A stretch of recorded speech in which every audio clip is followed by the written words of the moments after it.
Good afternoon, and welcome to the University of Toronto's SHAKER Professional Webinar on Change Management.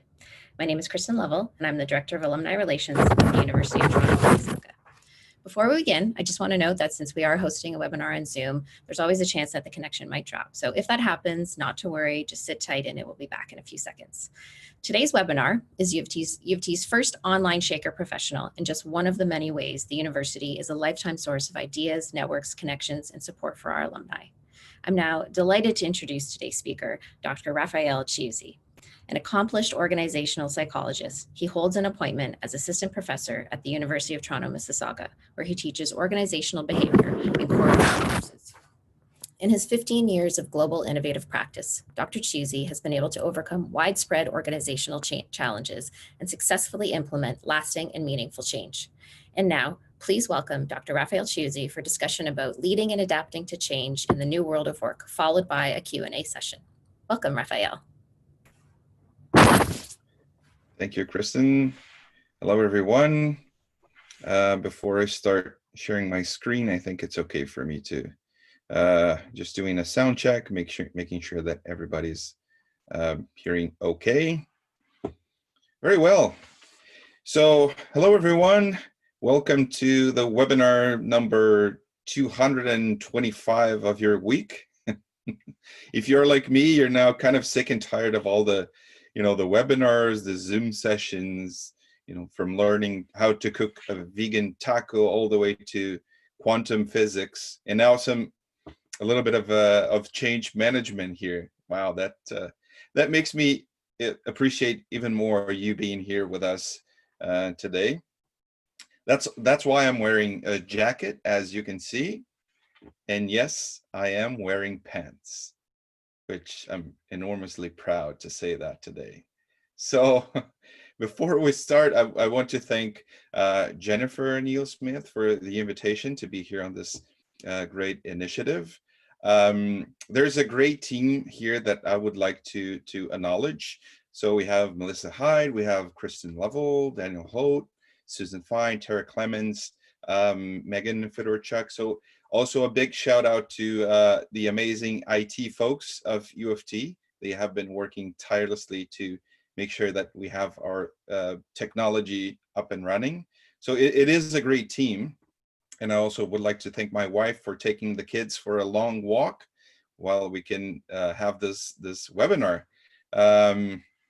So I would like to thank you for sharing your time with me. I appreciate your attention, your curiosity. I am going to start sharing my screen now, if you don't mind. Okay. So hopefully now you can see my screen. Okay. First of all, like Kristen was introducing me, my name is Rafael Chiuzi. I'm an organizational psychologist, father, husband, terrible golf player. And I wanted to share some of the insights I've had from both my academic background and also my experience as a practitioner. Also, thank you very, very much for your questions in advance. Some of them will be part of the content, but unfortunately, we only have 1 hour, so I'm pretty sure I cannot cover all of them. I think we had over 100 questions, which is great. So before we start, I would like to do a land acknowledgement, and I wish to acknowledge that this land on which the U of T operates, for thousands of years, I don't know if many of you know this, but it has been the traditional land from the Huron-Wendat and the Seneca, and recently the Mississaugas up the Credit River. And today, this meeting place is still the home to many, many Indigenous people from across Turtle Island. And we are grateful to have the opportunity to work on this land. And to me, it's important to understand that this acknowledgement, it's important, but not enough. And, this is not a requirement, just so you know, it's a choice. So we choose to acknowledge this land. And with that being said, I think we can start. So very well. So at the beginning of my career, I made a lot of mistakes, and I've learned a lot moving from one organization to another, facilitating change management processes from mid-sized companies all the way to Fortune 500 companies. And one thing that it's interesting is, I'm going to start with the first quadrant on your top corner on the left, is how most organizations think it is. They usually think it's, the top executives, they create and indicate an end state, then they will transmit the knowledge to the senior management, and hopefully they will convince people to get on board and everybody's happy. And we know that it's not quite like that. So how most of my clients would like it to be would be, you start on Monday, and you create the end state, transmit the knowledge. By Tuesday, you convince people to get on board. By Wednesday, on Thursday, everybody's happy. On Friday, we all have great numbers, and the shareholders are dancing and popping champagnes and stuff like that. Well, that's the romantic view of organizational change management, and how some organizations now know it is, and I include myself on that. To me, it's like you are, you're putting together a puzzle. At the same time, you're completing a maze game, but at the same time, you're playing chess with the additional stress of being timed. And you have to keep a constant pulse of everything that it's happening, because the pieces on the chessboard can change. So that's how it is. Change management is it's a lot of moving parts simultaneously, and you got to be very mindful of what is your strategy. So our agenda for today, I will talk a little bit about change management and the current pandemic scenario that we have, and some common pitfalls of organizational change management. So I selected, because we have a time constraint, I selected 3 of them, which in my opinion are the most important ones. Is the design and the politics of organizational change management, the psychology of change management, and a little bit about change leadership, some key takeaways, and then we can go for our Q&A. Very well. I know that sometimes, and I hear that from my students time and time again, that I can start talking and I can go a little bit fast. So please feel free to slap my hand if I'm doing that, but hopefully we will all be able to follow. So here's how I would like to start, talking about the COVID and the pandemic. And I borrowed this. This is the same slide I had on my TEDx talk a while back at UTM. And this fellow, Heraclitus of Ephesus, was one of the philosophers that he was concerned about change. He thought about change, and he had this theory that everything is changing all the time, which is called the flux. So when I think about the scenario that we're living right now, is we got to remember that our lives have already changed. And that's why I like this quote that he has, is, "On those who enter the same rivers, ever different waters flow." And some interpretations that can come with that is that, a person will not step on the same river twice, because 1, the person is not the same, and 2, the river is not the same, because it's constantly flowing. So what I like about this quote is that I believe that organizations already changed, right? So if you think about organization as our river here in the analogy, I think that organizations already changed, and we have changed. So no person will ever go back to the organization with the same mindset, the way it used to be. That's why so many people are talking now about the new normal, which is a very interesting analogy.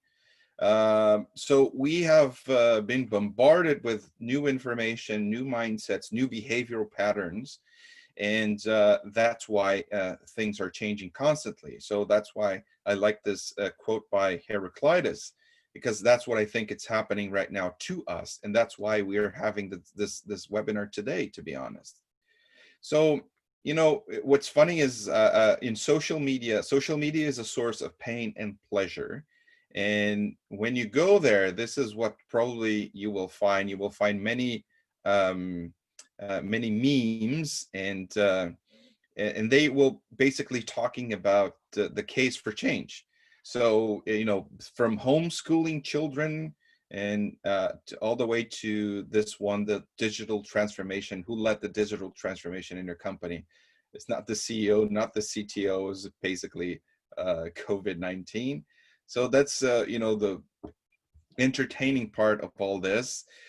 So before we go any further, I would like to do a quick poll, okay, with you, everybody here. So the first question I have for you, and you will be able to see this on your screen, is how much change do you expect to see in your organization when upon returning to work, or now, you know, with most businesses getting ready to go back to open the doors and start again. So this is your perception. How much change are you expecting when you get back to work? And I'll give you probably 5 or 10 more seconds. Oh, that's quite the participation. Thank you for that. It's funny how we have now close to, yeah, we have over 500 people here in our webinar. And I never thought, never in my career, that if you told me in the day of my largest crowd, I would be sitting in my basement. That's amazing. Okay, I'm gonna end the poll now, and I will share the results with you. Okay, so as you can see, we're almost half here saying they are expecting a lot, you know, close to overwhelming. And around 40% are saying, yes, some changes, but nothing too excessive. Okay, I'm going to stop sharing. And okay, so that's, you know, when I look at what's the pandemic it's causing is, I see a lot of companies, and I'm reading a lot about it, is that people are saying, you know, most of the changes, they would already happen. So if I could create a meme of the COVID, this would be it. Yes, we have businesses trying to adapt, and some changes that were already expected to happen will happen now, because the pandemic has caused this acceleration in businesses. So I would like to make some very risky predictions here, and please bear in mind this, you know, it's I think we'll be revising this experience for the next decade, you know, the pandemic decade. I expect to see many case studies, many reports, many insightful material, but we're still learning everything, right? So we're right now, we have many conjectures, many untested hypotheses, you know, in a research language. So the only viable way to shed some light on this right now is to rely on some deduction as opposed to induction. So I'm officially sticking my neck out here, and I'm throwing some predictions that I believe, based on my experience. Again, I don't have any data to back this up now, but it's probably something that I would expect to happen in the future. So number one is the increase in some work regulations by legislators. And here I'm talking about health and safety regulations. I'm talking about remote work regulations. Also some revision or robust revisions of a lot of business models. So I think CEOs, you know, the people making the decisions, they will have to think about what is really necessary for their businesses. And some change management needs surge because of COVID. So when we look at what's going to happen post-COVID, I did a pedagogical differentiation here, is that in terms of waves. So the first wave would be the unplanned changes. This is the wave that we're facing right now, or we were facing a while back. So some businesses had a spike or a decline in demand. So for example, supermarkets, Amazon, some tech companies, they saw a spike in the surge of their in the need for their products or services. And some businesses had no influx of cash at all, like hair salons, beauty salons. That that type of business has suffered greatly. And I was reading that approximately 1/3 of small businesses in Canada are expected to close after this pandemic. So this is, this is the first wave. Some people had to hire more people. Some businesses had to hire more people. Some businesses had to fire. Two examples would be, for example, Amazon, that hired approximately 80,000 employees during the crisis, and Air Canada, for example, is expecting to lay off close to 20,000 people, if I'm not mistaken. Last time I read, it was 16. Now it's close to 20,000. And the whole remote versus in-person work. So, some people were thrown in the remote work, like teachers, most managers in businesses, but some areas are just not, that you just cannot do it remote work, like doctors, nurses, and so on and so forth, cashiers. So this was the first wave. And then when it hit us, it was just us scrambling around to adapt to those changes. What I believe in the second wave of it could be planned changes, but not necessarily planned, is there will be provoking more change as opposed to just reacting to them. So one is the business needs. So we'll have a lot of project bottlenecks. The narrative of increasing efficiency for CapEx and OpEx and all that stuff. So a lot of businesses now they have a huge pile of projects that not only they had to think about how they would do, but now it's piling up, and the way businesses will make that selection will be very, very important. A second big factor is the surge in change management, and this is the change management infrastructure. So here is a big trap, because some businesses are not just equipped enough to manage change, and therefore they could overwhelm their teams if you have a ruthless pursuit of fast changes. So you could overwhelm people. That's why I had this poll with you, because I wanted to know, how much of a change are you expecting? And if this whole wave comes all at once, it could be really, really scary. It could be overwhelming. And finally, the way we think about employee retention and engagement, if we're talking about increasing remote work, for example, we will have to rely even more on collaboration and commitment from the workforce. The whole idea of capitalism is changing, and that's a very interesting thing, but from making us think about the gig economy and how unprotected those people were or still are, all the way through, the purpose of the business, the sustainability piece of this business. So those are some of my predictions for the post-COVID. And now we can start thinking about some of the pitfalls concerning organizational change management.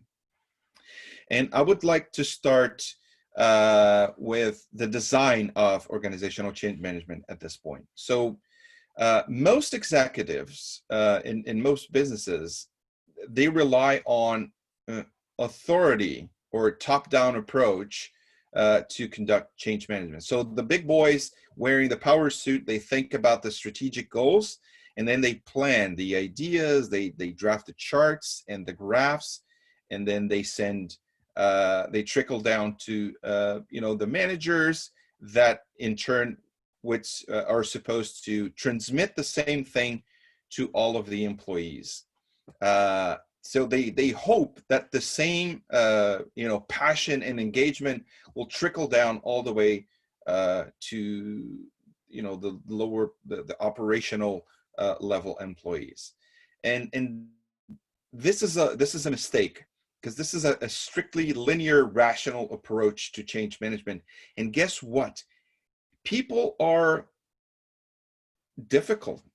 Don't get me wrong. I mean, my whole background is in psychology, but working with people, oh, it's such a challenge.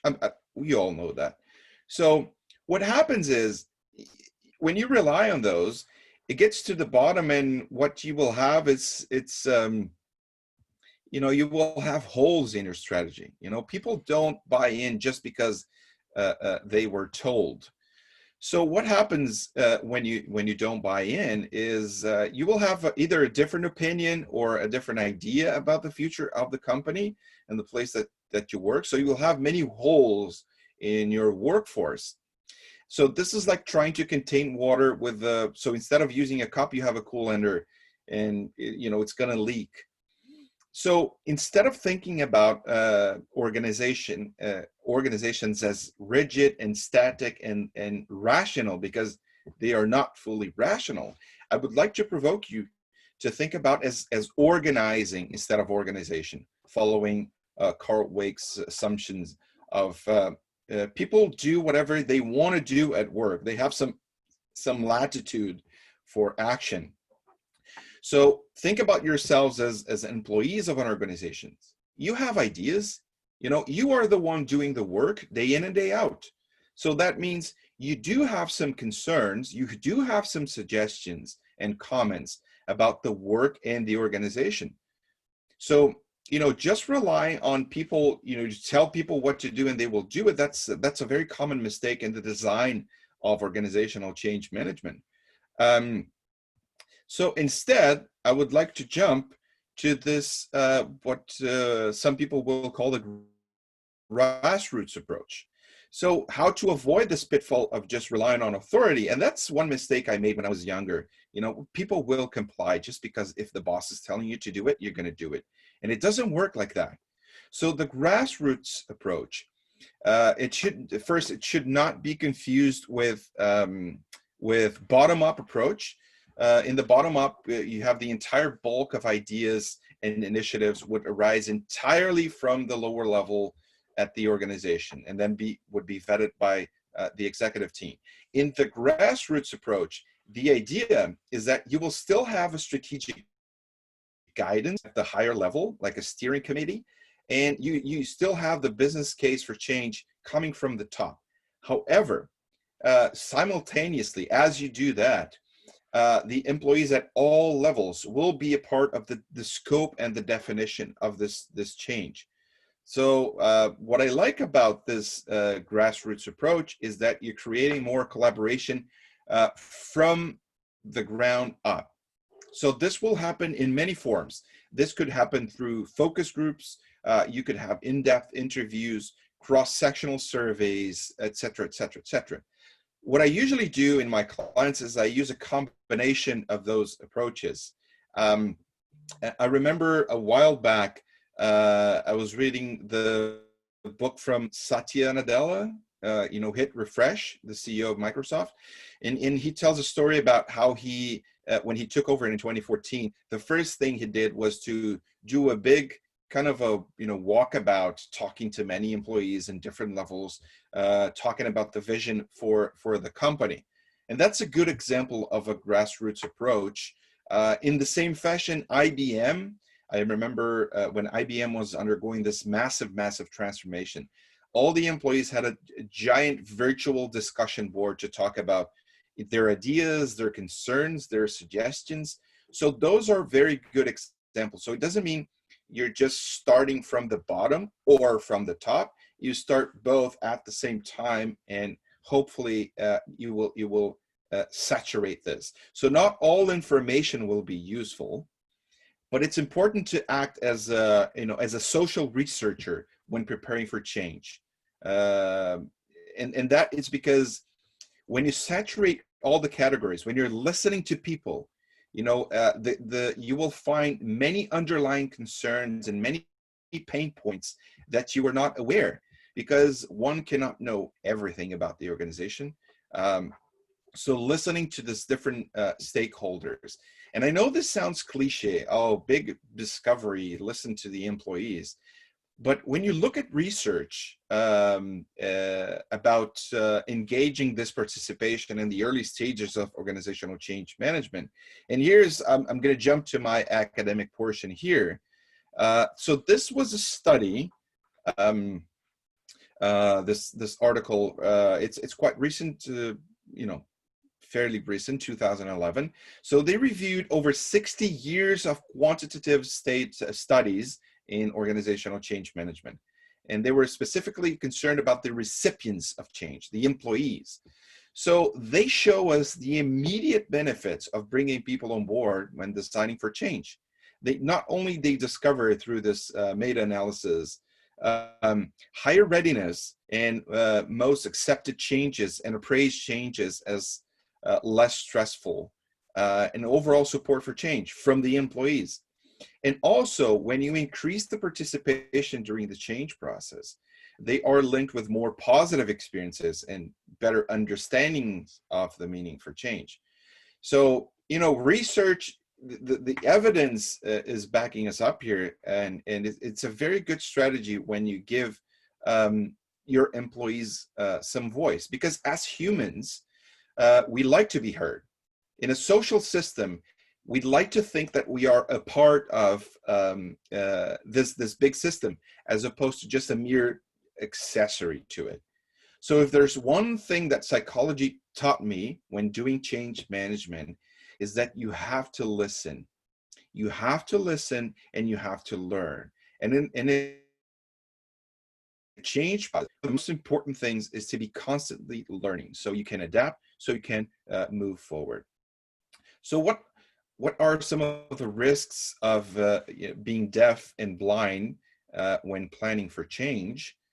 And this is what could happen. We are smart, as humans. We are smart. We're very clever. So we can come up with 100 creative ways to sabotage change efforts if we want, especially when I'm not included. And that will create this invisible resistance. And it's a very dangerous enemy, because it's the worst type of enemy you can have in organizational change, to be honest, because you can't see it. And as a consequence, you cannot manage it. So if you follow the green line here, the change could come from the top with the strategic goals and the business case for change. When you look at the middle layer here, and I'm calling them senior managers, you can replace with whatever title you think it is. If they buy into then they are enablers of change. That means they will cascade down the information. They will try to create buy-in, and this will trickle down all the way to every level at your organization. However, if this middle layer is a resisting layer because they were not included in this process, then they will disable. They will resist. Of course, they will not do that explicitly, and that's when you have some risk, because you're becoming blind and deaf about whatever the people in your organization are trying to tell you. So they will start blocking or filtering communication that can create vast amounts of pockets of resistance. So in other words, if it's not in my boss's agenda, it's not on my agenda. And some people will do exactly just what their supervisor is telling them to do. So that's why I believe that the grassroots approach, it's a good, healthy way to go. So let's talk a little bit about the psychology of organizational change management. And I have a second poll for you here. So let me try to open poll number 2. Okay, and I will give you this question right now. So what percentage of people do you think actively resist to organizational change initiatives? Think about yourself as an employee, or when you're leading some sort of transformation initiative. If you could put everybody in the bucket, how many of them you think would actively resist? And I'll give you some time to think about this one. That's great participation, by the way. Thank you. So, all right. I think we're close to 400. All right. I'm going to stop the poll now. I don't want to waste too much time on this. And let me share the results with you. So we had 44% saying approximately 30%. And wow, 32% saying around 80%. That's a lot. That would be a fierce resistance. So very well. So let's see what the literature tells us is that you will find, and this is not a study of mine, I'm going to show you in the next slide, is that approximately in the entire organization, around 30% of those people will actively resist. So what that means is the human behavioral pattern during this organizational change is this. I would have 30% of them actively resisting, okay? And we can name them the resistors. They will gossip, they will complain, they will try to discredit change efforts at all costs. You will have around 20% of those are called the change agents. Those are the people that they embrace change, they think, they act, they suggest and improve. And you have a big chunk of people, around 50%, that will be in the middle. And we call them, I usually call them the floaters, spectators, something like that. So 50% of them will be over there observing, asking questions, and waiting for more information. Now the key here is in the 50%. So what happens and I've seen this over and over again in organizations, the 30% here, they are very loud. They are like the people in the kids in the supermarket, rolling on the ground and screaming for attention. They are really loud. And when the CEO or the top executive team, they dedicate their attention, their time to the 30%, the message you're sending to the 50% is, oh, they have the power here. So if you want to get something done, you better jump to their canoe. However, if your attention is focused on the change agents, the 20%, and you're dedicating less attention to the loud ones, then the message you're sending to the 50% is, guess what? You better be on board. We're changing, and this is a good idea for you to come on this side. So, it's almost like a tug of war, and with time, the 30% will try to co-opt a lot of the people in the 50%. There's a lot of gossip, a lot of rumors going around, and if this resistors group, if they start getting too much attention, then you lost the battle. Everybody's going down, and you lost your change effort. So still on the psychology of organizational change management and talking about the resistors. By the way, we got a lot of questions on this one, how to deal with resistance. And I usually get a lot of questions from my clients, how do we deal with resistance? So let me tell you a brief story. So one time I was in a workshop for 55 senior managers in a company, talking about how to navigate change management. Before the meeting begins, one of them in the top is like, I have one question. How can I get rid of people resisting change? And my answer to this senior manager, and this is something that I would like to highlight here, is that your objective should never be eliminating resistance. You should always try to learn from it and manage it. So the resistors, they can be a great source of information.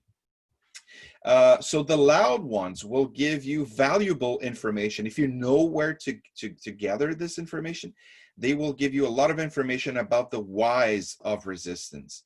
And that is a very powerful tool to understand and manage resistance. They may be rooted in valid causes because, sometimes they can point out holes in your strategy, for example. And that's why I like these two quotes here, that people don't resist the change in itself. They resist what they believe is going to happen after change. And also that resistance can be motivated by positive intentions. And you should never forget that. Of course, some people can choose to get rid of resistors once they have given a lot of chances and people would not just get on board. In this case, I would say the termination is less about resisting change and more about not being aligned with the new strategic goal. So my advice to you, don't ever aim to annihilate resistance. Learn from it, understand the causes, and then make a decision. Very well. So that's kind of, you've probably seen this on the internet. And this is an interesting visual tool to see change. So, you know, those are some of the factors that you need to create a sustainable, healthy change. You need vision, you need some consensus, you need some skills, or in other words, people have to know that they have the skills to operate after the change. Some incentives, that's the what's in it for me piece, the right resources, and the action plan. So if you miss the vision, then people will not understand the whys for the change. If you miss some consensus, then people may try to sabotage you. If they believe they don't have the skills, then they will feel anxious and therefore will not adhere to change. If you miss the incentives, then the what's in it for me, it's lost and people will naturally resist. If you don't have the resources, people are willing to go on board, but all you get is frustration because you're basically hitting your head on the wall again. And finally, if you have all of those, but you don't have a robust action plan, you're in the treadmill. You're running, and you're not getting anywhere. So this is a very interesting, you know, kind of a one piece to look. So this is this new slide still on the resistance was actually a request from one of my clients. They said, how can I know what are the acceptable behaviors during change? And I'm going to present the same thing to you right now. Here is that in the red box, you can see the unhealthy behaviors during change, what you should consider as a red flag. So those would be, for example, explicitly trying to block or sabotage the change process, gossiping and talking negatively in private conversations, hearing hard during the change, spreading rumors and gossip, or even blocking people, preventing people from participating in the design of the solutions. So those are toxic, negative behaviors. However, some managers, and I've seen this in many cases, they usually confuse what is an acceptable behavior during change. So in the blue box, you can see they can be easily confused with resistance, but they are actually acceptable behaviors during the change. So if you're watching me right now and you're one employee that is expecting some changes, try to stay on the blue side here. So yes, it's okay to ask questions about the future. As a matter of fact, this is expected. It's okay to ask if your day-to-day operations will be impacted. It's okay to ask to give suggestions and inputs. It's okay to ask questions, seek for assistance when you feel like you need to develop new skills. And it's okay to use the change process to grow and develop professionally. So when you're navigating change as an employee, you know, managers and the change leaders are constantly looking for people that can add value to the change process. So keep that in mind. So moving forward, oh, that's a good number. Still, we started the webinar with 500 and some people, and we still have 500 and some people. That's great.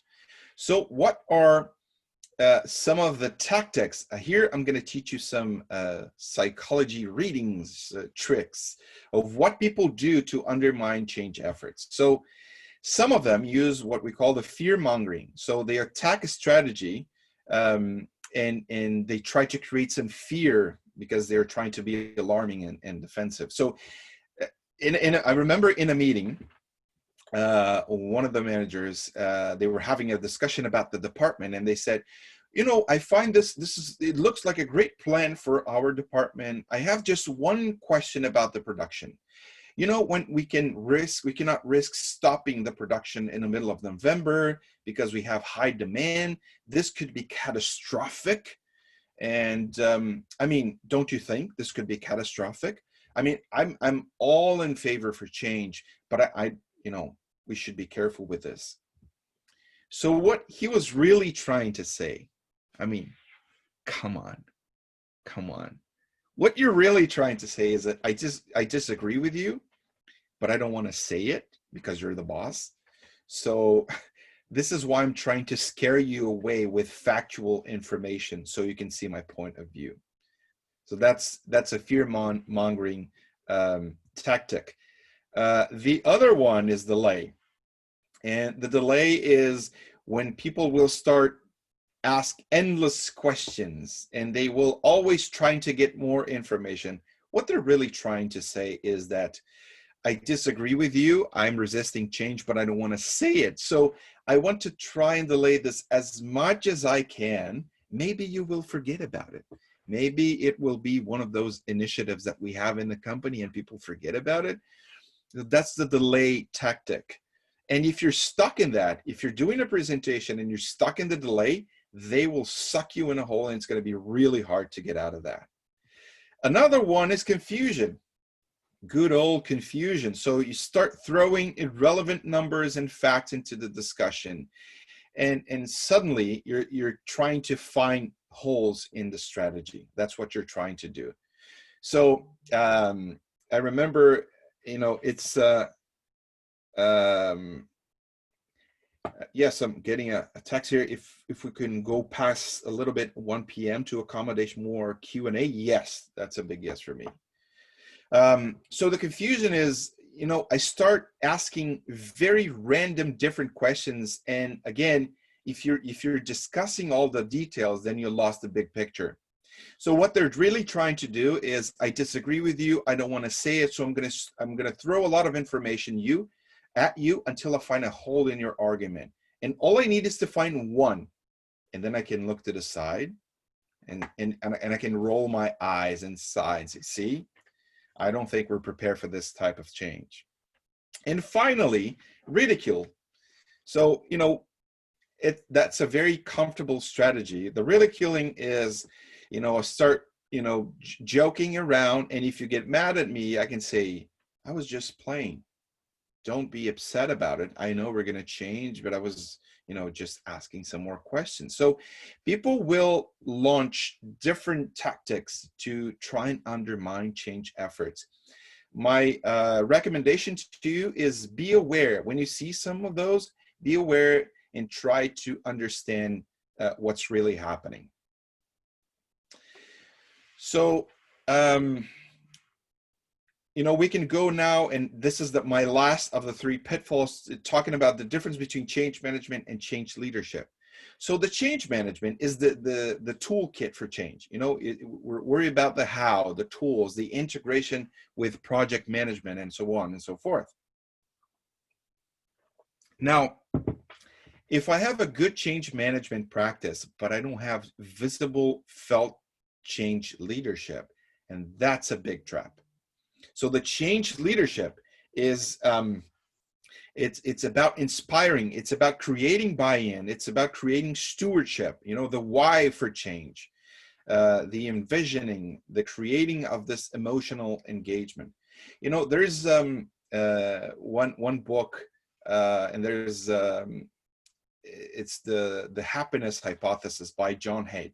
And he makes this analogy between our emotional side being an elephant, and our rational side is the rider of this elephant.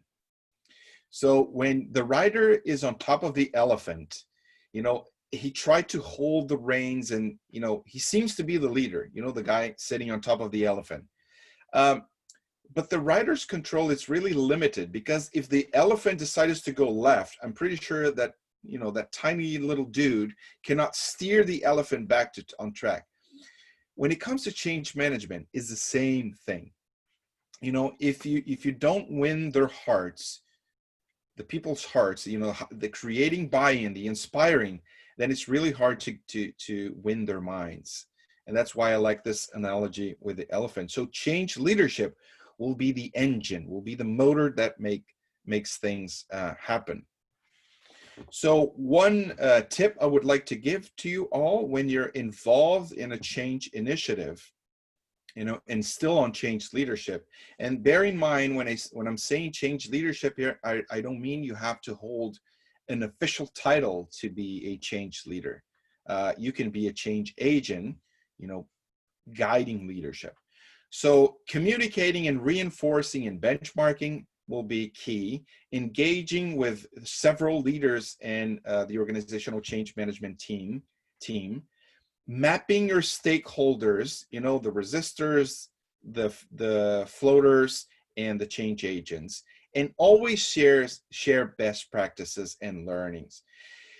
Don't forget to keep track of the informal atmosphere, because like I said, this is a chess game, but the pieces are changing constantly.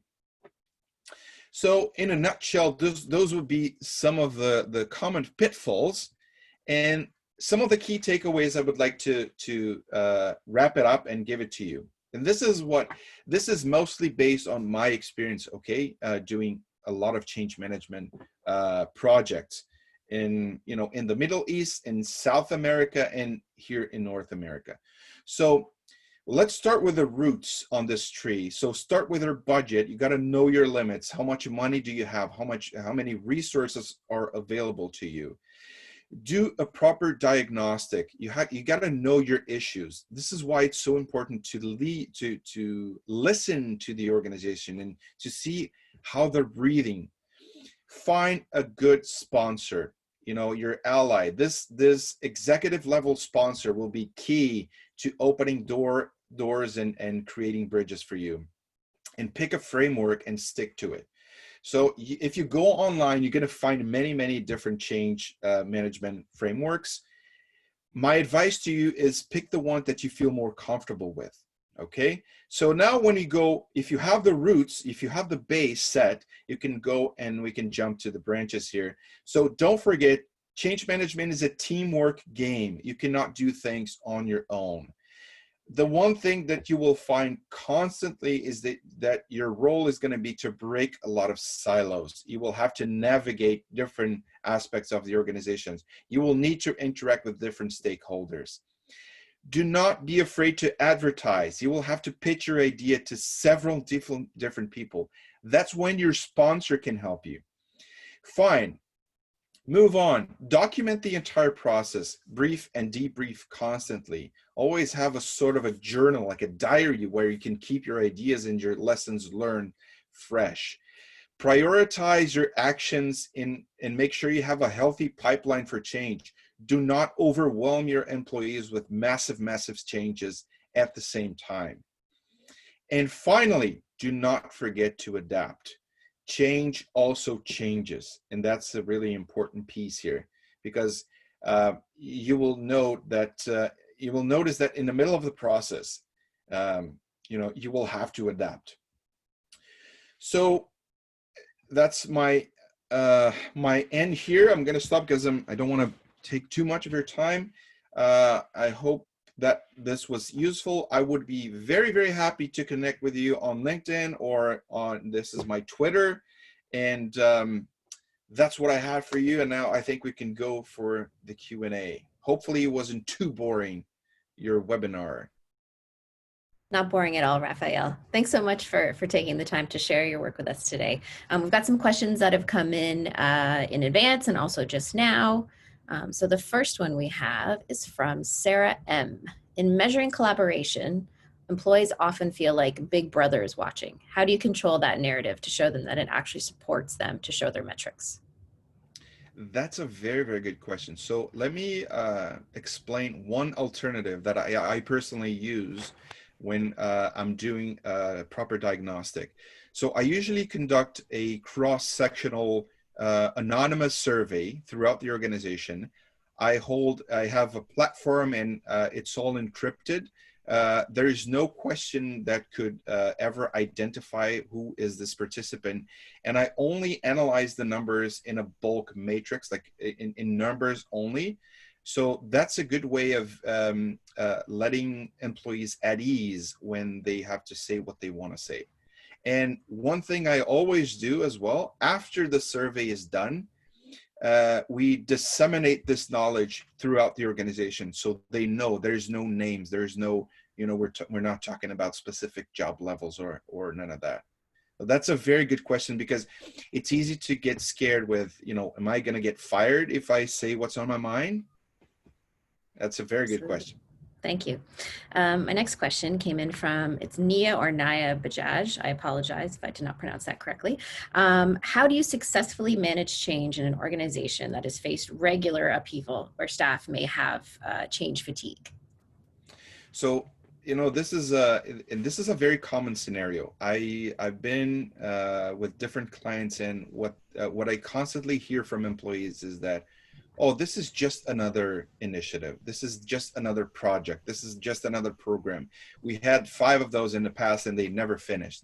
So one thing would be my advice to be open and honest about that with the employees. And knowing that we had some initiatives in the past that were not properly finished, this is how we plan to do this one.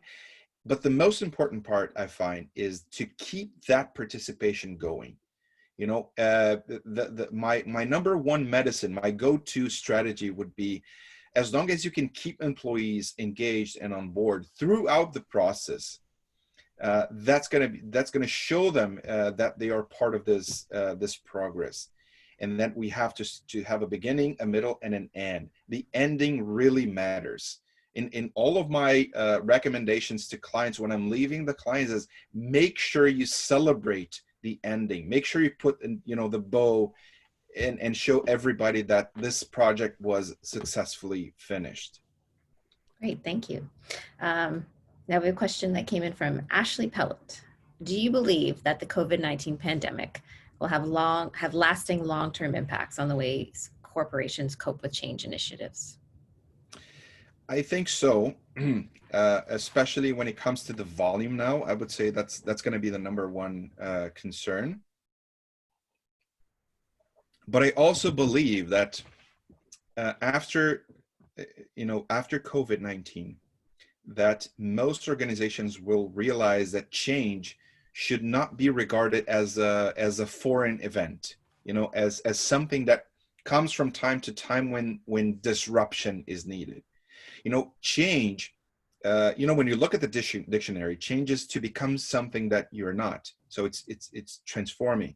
So in that essence, I believe that change will now more than ever start to be regarded as a natural process of organizations. So we don't have to wait for the next big wave. We don't have to wait for another pandemic.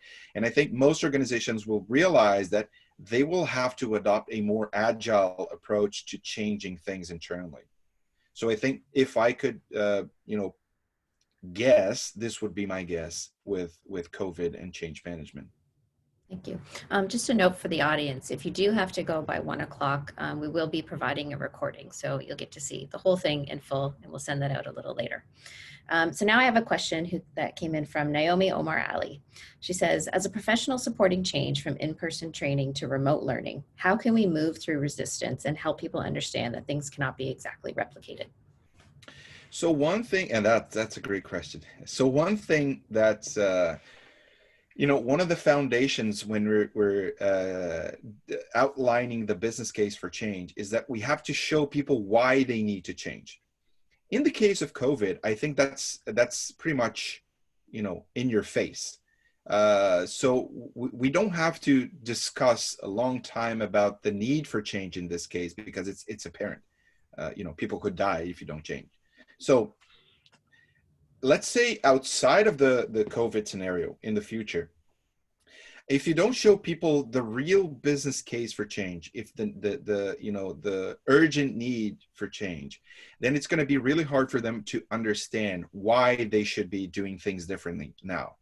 So let me give you just one example, because in one of the companies that I did a major turnaround process, in over 50 years of this company, the employees had never once had seen a financial statement from the president saying, this is how we look right now.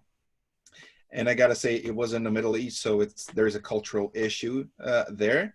And while we were there in a meeting with the president, I said, you have to let them know that the company is not doing well.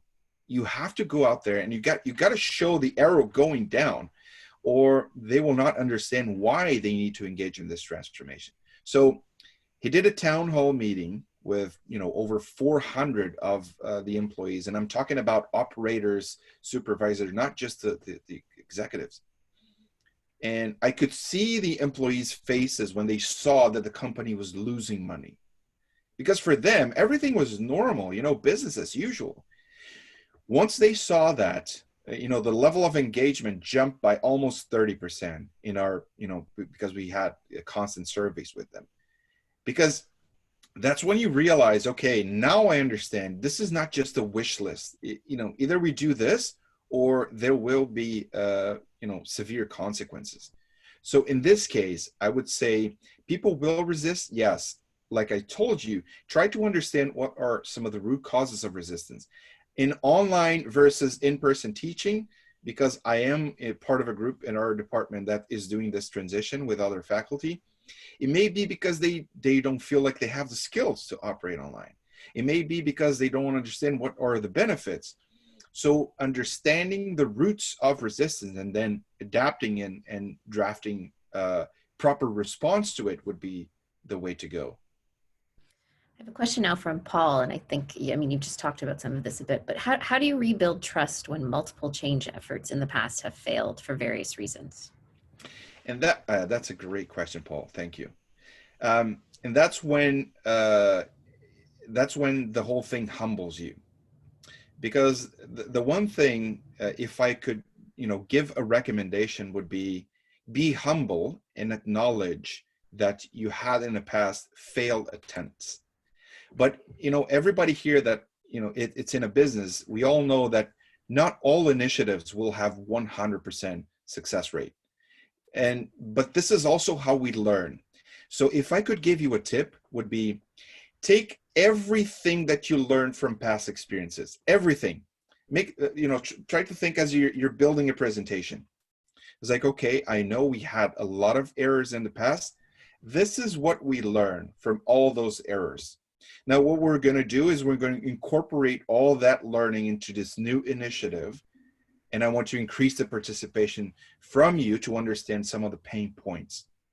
Now, be humble and acknowledge, and then you move forward. But don't, pretending that it's not there, it's the worst strategy. When the employee is saying, yeah, but didn't we have something like that in the past? And you say, yeah, don't worry about that. Forget about that. This is what we're doing now. It doesn't make any sense. So building that trust comes with a lot of humility, I would say. I have a question that's come in from someone anonymously. Hey, anonymous. There you go. In my experience, my most effective approach to pushing change is to ask for forgiveness, not permission. Do you think that taking action and risking individual failure is a good approach? Oh, I like that. So slippery slope here, but let's the way I see it, and this is kind of a personal take on change as well, especially when we're talking about change leadership.